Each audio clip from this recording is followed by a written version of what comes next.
sua carreira artística para se... E aí, pessoal, que bacana, hein? Um tempão sem a gente se encontrar por aqui com um programa novo. E nesse programa, assim, eu estou muito feliz porque eu estive com um cantor, com um irmão que também é pastor, que eu admiro assim muito, né? A sua carreira, a sua história, a sua arte, né? Acima de tudo, que é o cantor e pastor Gerson Borges. Ele tem 8 CDs, né? E CDs premiadíssimos, né? Como o CD A Volta do Filho Pródigo, que foi lançado em 2006. É um trabalho assim muito rico, produzido pelo João Alexandre, como eu já falei aqui, foi muito premiado. E a gente bateu um papo, né? Ele falou um pouquinho de como ele começou, das suas influências musicais, e um lance muito, muito bacana, né? Que ele começou também, como muitos cantores, né? Como muitos que hoje estão aí nessa estrada aí artística, começou produzindo jingle, né? Que bacana, a gente que tem essa arte também, né, como profissão aqui também na nossa cidade e região. Eu achei muito legal, claro que eu me identifiquei com isso, porque a gente também faz. E ele falou, né, que ele fez muito jingles e tal, cantou alguns jingles antigos, né, da época dele. Essa matéria ficou muito bacana, então não perca, você vai curtir com a gente agora. Hashtag Juntos Nessa Viagem com Gerson Borges. Vem comigo. Hashtag eu embarquei nessa viagem com você. Música, esporte, informação, viajaremos juntos.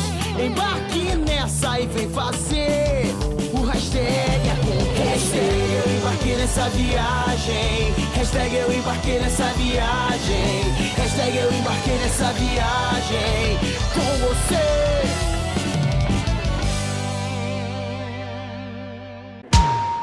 Muito bem, pessoal, nosso programa Juntos Nessa Viagem, muito bem acompanhado, né? Meu amigo pastor Gerson Borges.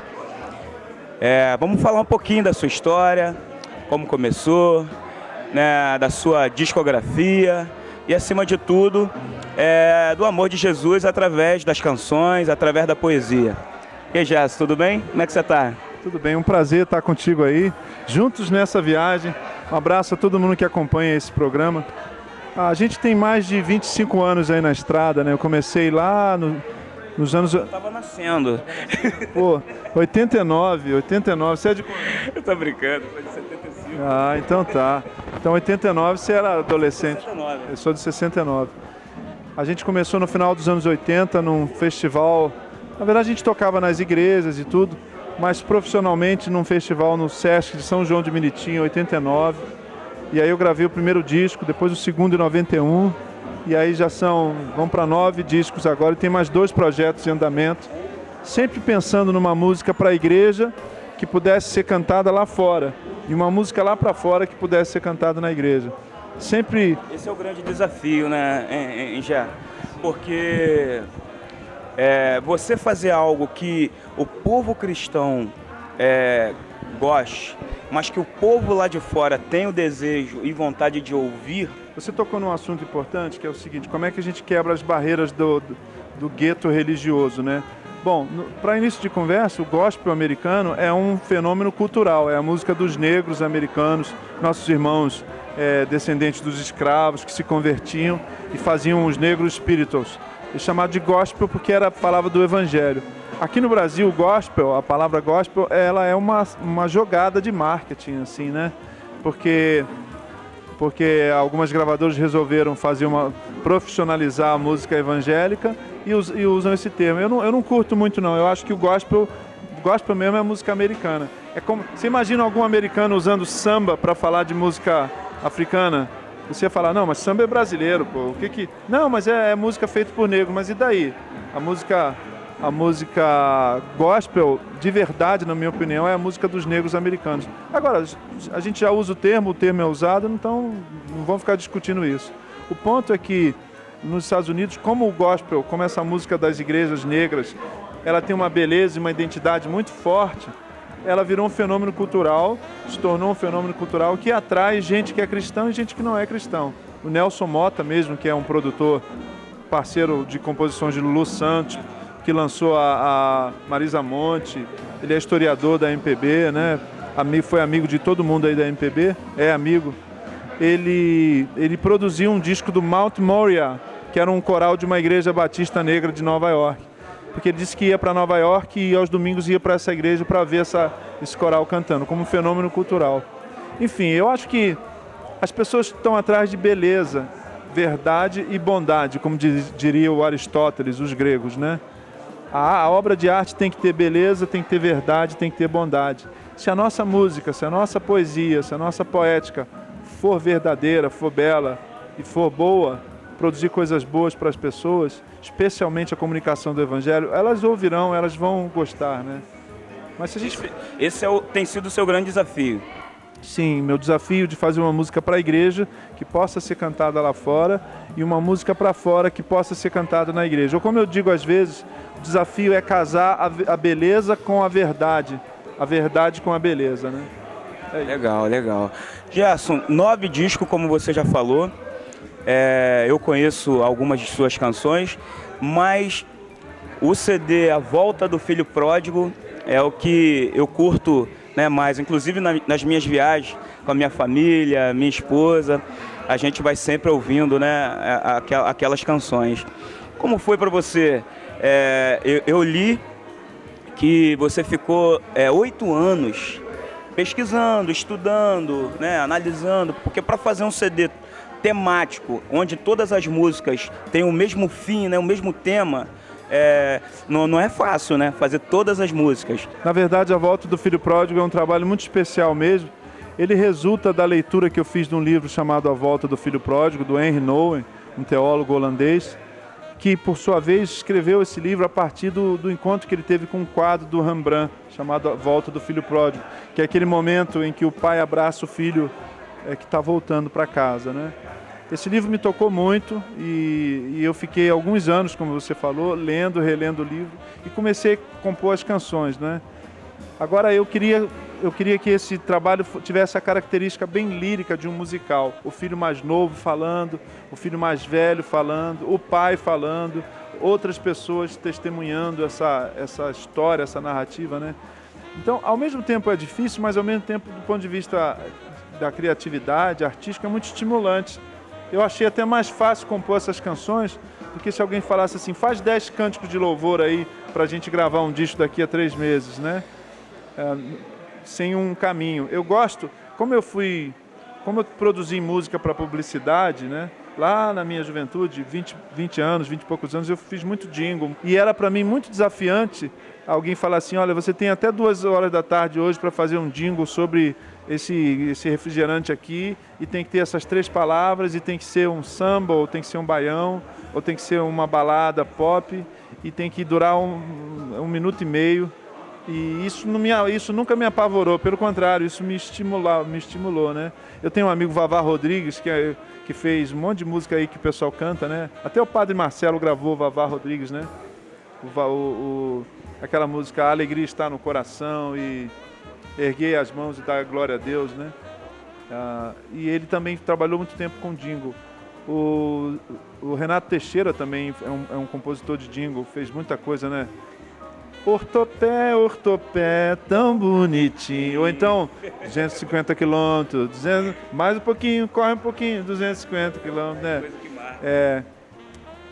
Aquela também da Bala Kids, né? Bala de leite Kids, a melhor bala que há. Bala de leite Kids, quando o baleiro parar, né? Ou seja, o estímulo, a proposta de fazer um musical, para quem tem na composição a sua maior expressão, porque eu me defino muito mais como um compositor do que como um cantor e um instrumentista, né? As pessoas gostam do som que eu faço com violão, as pessoas gostam do meu jeito de cantar, mas eu sou essencialmente um compositor. Para mim foi bacana, porque foi uma viagem assim, espiritual para dentro de mim mesmo, da minha história, lendo esse livro. e depois eu expressei isso nas canções. Realmente, quando a gente ouve A Volta do Filho Pródigo, a gente mergulha nesse universo de musical e a gente começa a entrar, né, naquela cena e ver mesmo de forma teatral. Você pensa um dia fazer esse musical com artes cênicas envolvidas juntos nesse projeto A Volta do Filho Pródigo? Algumas pessoas já fizeram na Bahia, em Brasília. Essa semana mesmo eu recebi um e-mail de um cara que está montando isso aí na igreja dele. Agora, para fazer num teatro mesmo, eu faço shows em teatros e tudo, a gente precisaria de um aporte financeiro muito grande. Eu ainda não desisti. Muita gente, né? Ainda não desisti de tentar uma lei Rouanet para montar esse musical. Mas eu gostaria de fazer como ele merece, assim. Então, por isso, o custo disso é muito grande. Eu já fiz apresentações mais recitais, assim, lendo textos do livro e cantando as canções, em teatros, em universidades, até no exterior, né? A gente apresentou no Canadá, nos Estados Unidos também. E quem sabe uma hora dessa a gente consiga aí uma lei de incentivo, Rouanet, uma lei de fomento, e a gente consiga o dinheiro suficiente para ter um coral, para ter orquestra, para ter os atores e ter esse musical aí. Gerson, para a gente finalizar, eu tenho certeza que além da qualidade, você tem uma parceria também nesse CD com o João Alexandre, outro grande talento musical e compositor também da nossa terra, mas carregado junto com todo esse conteúdo qualitativo e também de composição, de letra, está embutido também o sentimento de aquele olhar de resgate, aqueles que também um dia estiveram e hoje já não estão mais no aprisco do Senhor ali, ou na casa do Pai, ou no aconchego, debaixo da cobertura e da segurança do Pai. Fala um pouquinho para a gente também desse sentimento e o que você pensa com relação a esses que hoje, que um dia foram e hoje já não estão, você que também é pastor. Eu penso que a gente está vivendo, eu aproveito para fazer aqui uma afirmação forte, né? A gente está vivendo um momento de vacinar as pessoas contra o Evangelho. Por quê? Porque a gente está... Esse é um aspecto da tua pergunta, né?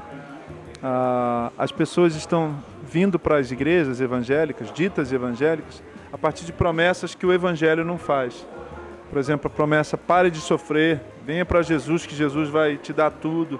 É uma promessa que o Evangelho não faz. Pelo contrário, seguir a Jesus implica em alguns sofrimentos que você não tem quando você não segue a Jesus.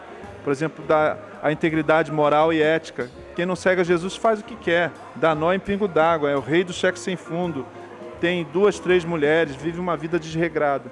Agora, quem segue a Jesus precisa reconhecer que o seu padrão de vida é espelhado na vida do Nazareno. Então, e aí quando as pessoas vêm para a igreja e não experimentam essas promessas, elas se decepcionam, elas vão ficando vacinadas contra o Evangelho. Então a gente precisa ter cuidado com isso. Prometer para as pessoas aquilo que Jesus nunca prometeu. Agora, do ponto de vista das pessoas, tem muita gente que realmente no caminho tropeça e fica pela beira da estrada, né? A gente mata os feridos. Nós somos o único exército que mata os seus feridos, né? Qualquer exército cuida dos seus feridos, né? Quando a gente lê o Evangelho, a gente vê Jesus dizendo que quem precisa de médico não é quem é são, mas quem é doente, né?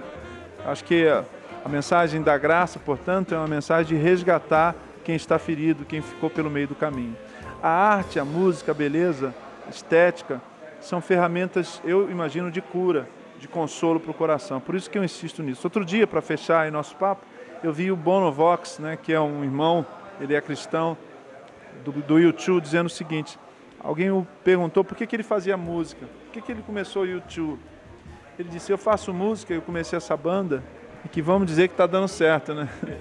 Eu comecei essa banda para tornar o mundo um lugar mais bonito, né? Para melhorar o mundo com as minhas canções, com a poesia da minha música. E guardadas as proporções, eu acho que isso é uma declaração de qualquer artista, de qualquer compositor, né? Especialmente os cristãos que acreditam que tudo na nossa vida deve ser feito para a glória de Deus. Um prazer estar com vocês aí, juntos nessa viagem, seguindo a Jesus Cristo de Nazaré. Grande abraço, gente. Valeu. Gerson, muito obrigado pela sua entrevista aqui, muito obrigado. Agora, vamos terminar, você, cantando um pouquinho. Sei que você tá com esse violão, que ele não sai muito som, mas a galera vai ouvir um pouquinho da sua voz, pelo menos. Vamos lá? Como descrever,